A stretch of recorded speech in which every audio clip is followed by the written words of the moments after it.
So this is the brand new LS6 intake to replace my LS1 intake. They say 25 more horsepower for this intake. It's a lot bigger plenum, so the air intake will be a lot more. You can see it here. Amazing, huh? Plastic intake manifold on a car. But hey, it works. So it should be a little bit of work to put this on, not much.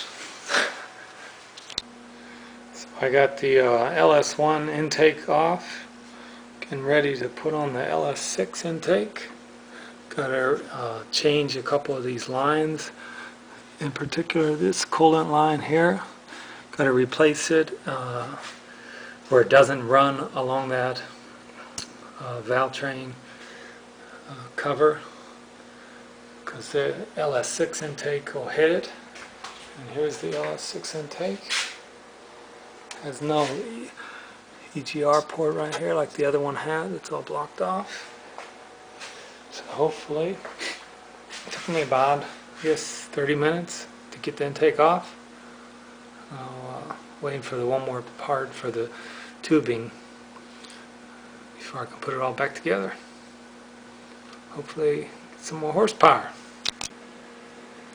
Got the LS6 intake on the car. Seems to be running good. Also swapped out the spark plugs to Kohler ones because I installed nitrous on the car here. Wet system, you can see the port here in intake. Also upgraded the air filter, put a bigger one on there. Rerouted it a little bit. There was not much room there. I had to take it right angle there. Coming along, running good.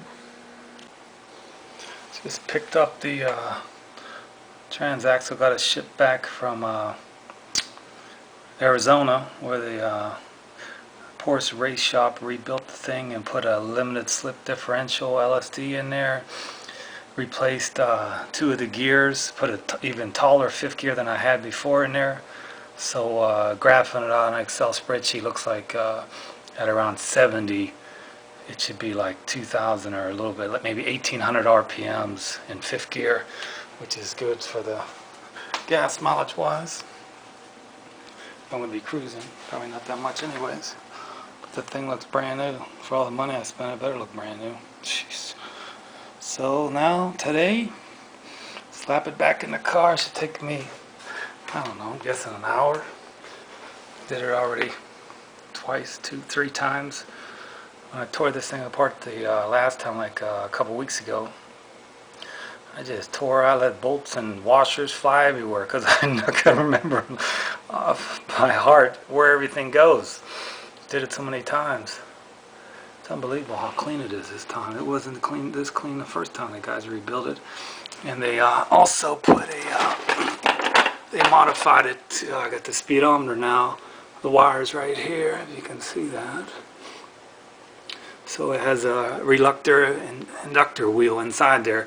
That's on the ring and pinion gear to pick up the speedometer. Before I had it on the axle, but since I modified the axles for beefed up like a race axles, I couldn't get no more speedometer gear on there. It wouldn't fit on there because they're so much bigger now. So I went back to the way the Porsche has, electric.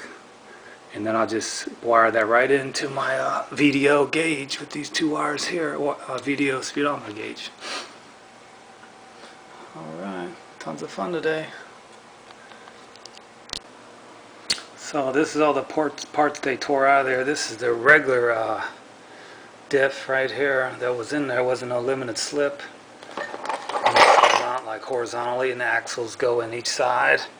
But the problem with this is only one axle gets driven at a time, and it puts all the power to the wheel that's slipping, which is like so backwards, right? You think it would put, with an LSD, will put all the traction. As soon as one wheel starts to slip, then the other wheel will kick in with traction, where this thing would never do that. It's terrible for if a wheel starts to spin. Then the gears, here's fourth and fifth gears, slip synchros, bearings, And this, these two bearing plates are mounted like this in the side, horizontally, if I could describe that, or vertically in the case, and they've been known to be weak and break down with a lot of torque on the transaxle. So I had this race one put in that the guy fabricated, he made. It's all one piece, so it stiffens. It's a lot thicker than this one too, and all one piece. So installed that too, beefed it up a little bit there. There's the dog teeth. It's called dog teeth gear. Another synchro down there. And you're wondering why I wanted all the used parts? To make sure they did what they're supposed to do. These guys are unbelievable. It's a huge aftermarket part with Porsche gears. You wonder if people can go out and sell these gears used, why they even taking them out of the transmission. So got everything back. I'm going to inspect them and take them to a local shop here and see how bad they really are. If they're not, if they're only like worn halfway, I'm going to put them on eBay and sell them myself, used. Used gears, the brand new ones, each gear was $750 per gear, and I got 2 sets of gears. So $1,500 for 2 gears. And they're like, used are like $400, between $250 and $400, depends how much is worn. And maybe this diff I could also sell. Ring and pin, we'll see what happens.